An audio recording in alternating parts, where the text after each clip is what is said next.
சிவாய நமக.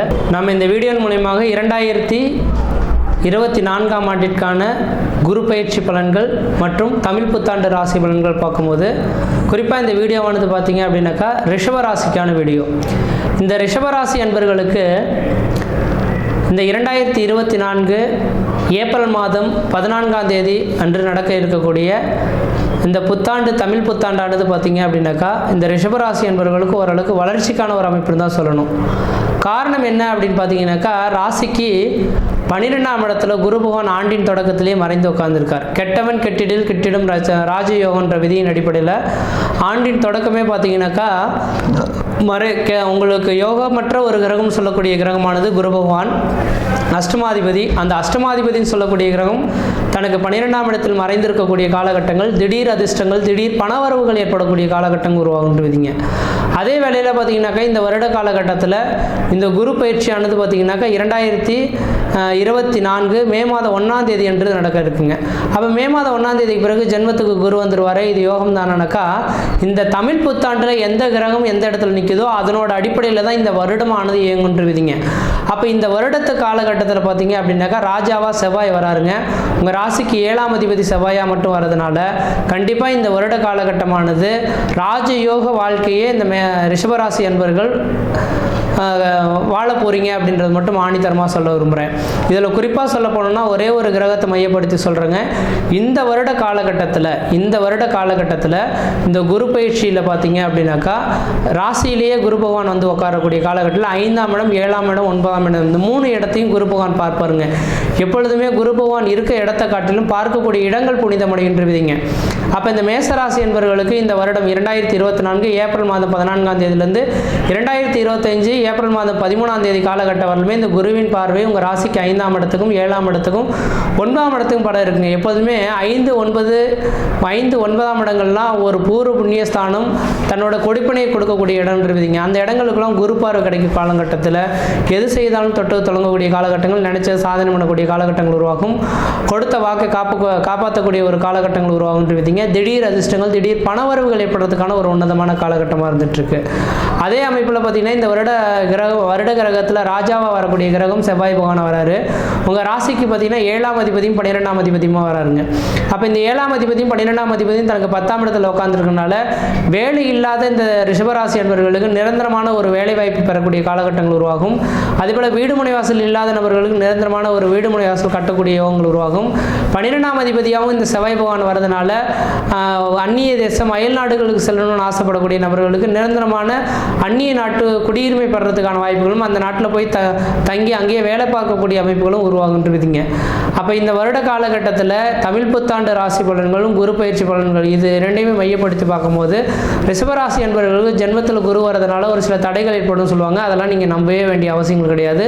எந்த விதத்திலையும் உங்களுக்கு குறைகள் ஏற்படுறதுக்கான வாய்ப்பு கிடையாது. குடும்பத்தில் ஒரு மன நிம்மதியும் மன சந்தோஷமும், எடுத்த காரியத்தில் வெற்றி ஏற்படக்கூடிய அமைப்புகள் உருவாகுன்றதுங்க. நான் எதுக்காக சொல்ல வரேன்னாக்கா, எல்லா ராசிக்காரர்களும் உழைக்கிறதுக்கு ரெடியாக இருப்பாங்க. ஆனால் இந்த ரிஷபராசி அன்பர்கள் உழைப்பும் கண்டிப்பாக இருப்பாங்க. அதே போல் சுபபோக வாழ்க்கை வாழணும்னு ஆசைப்படுவாங்க. கொஞ்ச நேரம் கஷ்டப்பட்டாலும் அடுத்த நேரம் ஒரு சந்தோஷமாக இருக்கணும் அப்படின்ற ஆசைப்படக்கூடிய நபர்களாக இருப்பாங்க. அதுக்கு தகுந்த மாதிரி இந்த வருட காலகட்டங்கள் உங்களுக்கு ஒரு சாதனை மிகுந்த ஒரு காலகட்டமாக இந்த வருட காலகட்டமானது இருந்துட்டுருக்குன்றீங்க. அதே போல் பார்த்தீங்கன்னா 7ஆம் இடத்து இந்த குரு பகவான் பார்க்க இருக்கனால இந்த வருட காலகட்டத்தில் திருமணமாகாத நபர்களுக்கு திருமண வாய்ப்புகள் கூடி வரத்துக்கும், குழந்தை பேர் இல்லாதவர்களுக்கு குழந்தை பேர் பெறத்துக்கான வாய்ப்புகளும் உருவாகுன்றவிதிங்க. ஏன்னா 7ஆம் இடம் கலஸ்தர ஸ்தானம் அல்லவா. அப்போ திருமணமே வெகு நாட்கள் நடக்கலை சார், இந்த வருடம் திருமணம் நடக்குமா அப்படின்னு எதிர்பார்க்கக்கூடிய நபர்களுக்கு, ரிஷபராசி என்பவர்களுக்கு நிரந்தரமான ஒரு திருமண வாய்ப்புகள் கூடி வரதுக்கான வாய்ப்புகள் உண்டு. அதே போல் இதுக்கு முன்பாக அஷ்டமச்சனி நடந்தது அல்லவா ரிஷபராசி என்பவர்களுக்கு, அதுக்கு முன்பாக கணவன் மனைவி உறவுகளில் பிரிவுகள் ஏற்பட்டு பிரச்சனைகள் இருந்தக்கூடிய ஒரு நபர்களுக்கு ஒருவேளை ஏற்கனவே திருமணம் நடைபெற்று ரத்தாக இருந்துனாக்கா அந்த நபர்களுக்கு 2வது திருமண அமைப்புகள் பெறதுக்கான வாய்ப்புகளும் மிகவும் பிரகாசமாக இருந்துட்டுருக்குன்னு சொல்லலாம். அடுத்து வேலைவாய்ப்பு, நிரந்தரமான வேலைவாய்ப்பு இல்லாமல் சிக்கி தைக்கக்கூடிய நபர்களுக்கு நிரந்தரமான ஒரு வேலைவாய்ப்புகள் பெறக்கூடிய காலகட்டம் உருவாகும். 5ஆம் இடம் பூர்வ புண்ணியஸ்தானம், புத்திரஸ்தானம் அப்படின்னால குழந்தை பேர் இல்லாமல் தடுமாறிட்டு இருக்கக்கூடிய நபர்களுக்கு இந்த ரிஷபராசி என்பவர்களுக்கு குழந்தை பேர் உருவாகிறதுக்கான ஒரு காலகட்டமாக இருந்துட்டுருக்குன்னு சொல்லலாம். அதே போல் வீடு முனை வாசல், வண்டி வாகனங்கள் வாங்குவதற்குமான ஒரு உன்னதமான காலகட்டமாக இந்த நேரம் இருந்துட்டுருக்குன்னு சொல்லலாம். ஏன்னா 5ஆம் இடம் பூர்வ புண்ணிய ஸ்தானம்னால வீடு மனை வாசல் வாங்குவதற்கும் வீடு மனை வாசல் கட்டுவதற்கும் ஒரு உன்னதமான காலகட்டமாக இருந்துகிட்ருக்கு. உங்களோட உடல் ரீதியாக பிரச்சனைகள் ஏதாவது இருந்தாலும் அந்த பிரச்சனைகள் உடல் பிரச்சனைகள் தீர்வு ஏற்படக்கூடிய காலகட்டமாக இருந்துகிட்ருக்குன்றீங்க. அதேபோல் ஒவ்வொரு 12ஆம் இடத்துல செவ்வாய் இருக்கனால வெளியூர் வெளிமாநில வெளிநாடு தொடர்புகள் பெறதுக்கான வாய்ப்புகளும் மிகவும் பிரகாசமாக இருந்துகிட்ருக்குன்னு சொல்லலாம். கடன் பிரச்சனைகளில் சிக்கி தவிக்கக்கூடிய நபர்களுக்கு நிரந்தரமான கடன் தீர்வு, அதாவது 8ஆம் அதிபதி தனக்கு 12ஆம் இடத்தில் மறைந்து இருக்கக்கூடிய காலகட்டத்தில் கடன் பிரச்சனைகளுக்கு தீர்வு ஏற்படும். திடீர் அதிர்ஷ்டங்கள் திடீர் பண உறவுகள் ஏற்படுறதுக்கான வாய்ப்புகள் உருவாகுன்றீங்க.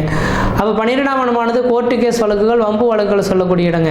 இதுக்கு முன்பாக ஏதாவது கோர்ட்டு கேஸ் வழக்குகள் இந்த ரிஷபராசி என்பவர்களுக்கு இருந்துட்டு இருந்தால் அந்த கோர்ட்டு கேஸ் வழக்குகள் உங்களுக்கு சாதகமான ஒரு சூழல்கள் ஏற்படுத்தக்கூடிய காலகட்டமாகவும் இருந்துட்டு கொண்டிருவீங்க. அடுத்ததாக பார்த்தீங்கன்னா விவசாயம் சார்ந்த துறைகள் பண்ணை விவசாயம் செய்யக்கூடிய இந்த ரிஷபராசி என்பவர்களுக்கு இந்த பண்ணை விவசாயம் ஓரளவுக்கு சீர்தூக்கிறதுக்கான வாய்ப்புகள் உருவாகுன்றீங்க. ஏன்னா சுக்கிரன் தான் பார்த்தீங்கன்னா பண்ணை விவசாயத்தை குறிக்கக்கூடியவங்க. அப்போ உங்களோட ராசிநாதனே பார்த்தீங்கன்னா லாபஸ்தானத்தில் வீட்டிருக்கக்கூடிய இந்த வருடத்தின் தொடக்கத்தில் வீட்டிருக்கக்கூடிய காலகட்டத்தில் பார்த்தீங்கன்னாக்கா உங்களுக்கு பண்ணை விவசாயம் உங்களுக்கு சாதகமான ஒரு சூழல்கள் ஏற்படுத்தி தரும். ஆடு மாடு வளர்ப்பு, அது முக்கியமாக விவசாயம் சார்ந்த துறையில் இருக்கக்கூடிய நபர்களுக்கு விவசாயத்தினால ஒரு லாபங்கள் ஏற்படக்கூடிய காலகட்டம் உருவாகும். இது செய்தால் இது நடக்கும் அப்படின்றத முழுமையாக உணரக்கூடிய சக்திகள் உங்களுக்கு இருந்துகிட்டு இருக்குன்றீங்க.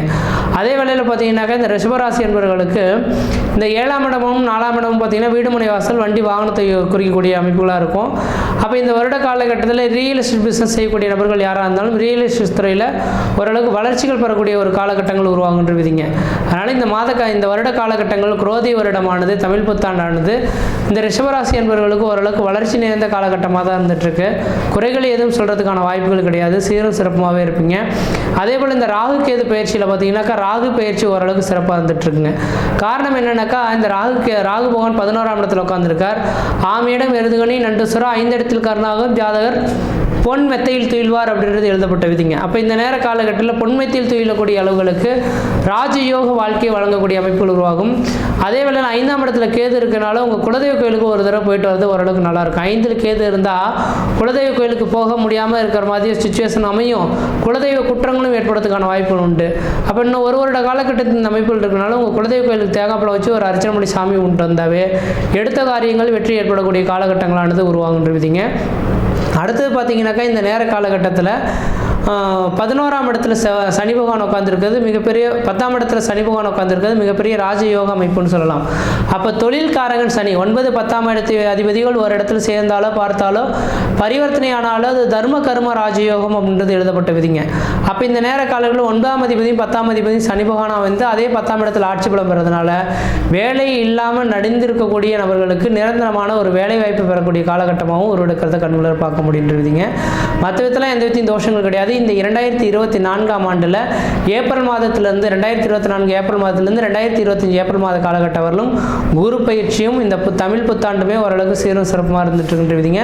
இந்த வருடத்தில் நீங்கள் வழிபாடு செய்யக்கூடிய தெய்வம் எதுனாக்கா விநாயகர் பெருமான் தான் சரியான ஒரு பரிகார தெய்வமாக இருக்குன்றீங்க.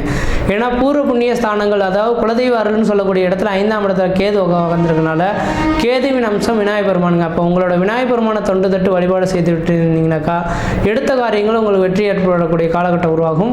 செய்தொழிலில் வளர்ச்சிகளும் பொருளாதார அபிவிருத்தியும் ஏற்படக்கூடிய காலகட்டம் உருவாகுன்றீங்க.